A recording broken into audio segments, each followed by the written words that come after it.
Welcome back to me turning my rent-controlled apartment into the vintage Dorothy Draper pushing daisies dollhouse of my dreams. Today I have a headboard. Now, I've wanted a headboard for a long time.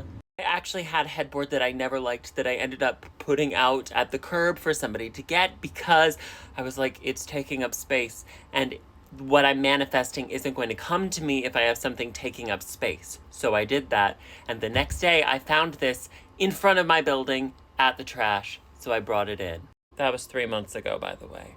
Have I been using it as a headboard? No, I have not. It has stayed propped up in my hallway against a door, and if I need to get into that closet, I have to move it, and it's been a whole thing, but I haven't really had space in my apartment to get this done, but I decided I'm just gonna do it. Now, for the fabric I'm going to be using to recover this headboard, I actually found my favorite fabric of all time. I used it to reupholster 2 chairs that are in my apartment up against the wall, and it was discontinued, but I found somebody selling it on Etsy for less than I originally paid for the fabric for those chairs.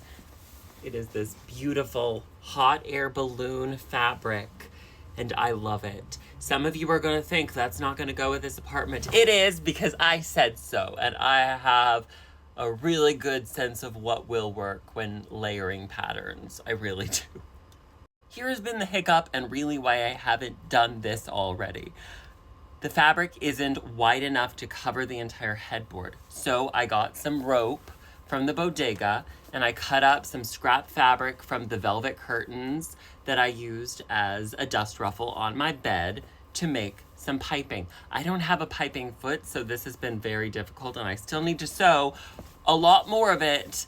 Also, my sewing machine has been a temperamental little bitch since I moved. Don't worry about this headboard having lice. If it had them, my apartment would have already had an infestation months ago. Use your head! No, I was actually very careful when I found it. Gonna start off by removing the tufting and these tacks.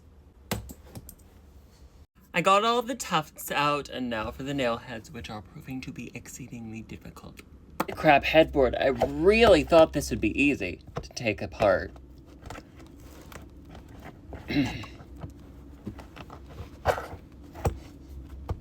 I got all of the nail heads out. It took me an hour and a half. Okay, I have a piece of foam that isn't very thick or wide or long, but I should have enough to cover up most of the headboard. It was on discount for $4, so how could I pass it up? And I have some batting left over from another project. Little bits of the batting to fill in the holes where the tufts were. Whee! I think this is actually gonna work out well. Boop-a-doop. Just going to attach a few staples. I put the foam on, now it's time to put the batting on, and this was all unintentionally seductive. Or was it unintentional?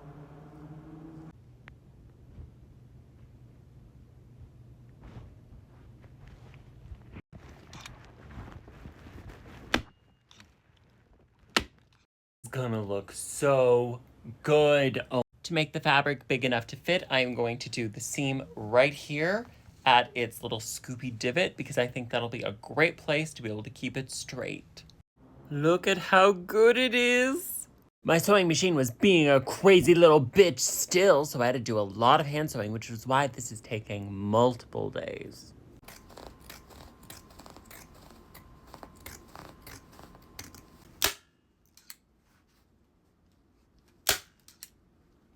I finished it, and it looks so beautiful.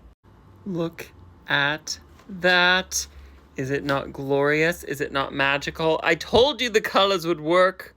I do need to figure out how to attach the headboard because it's just kind of wedged in there and flopping forward every few seconds, but that's okay. We'll figure that out eventually. All right, my strange little onions, I love you. Have a hug, a cookie, and a juice box, and remember to decorate with things you actually love, not just things people tell you you love. Mwah.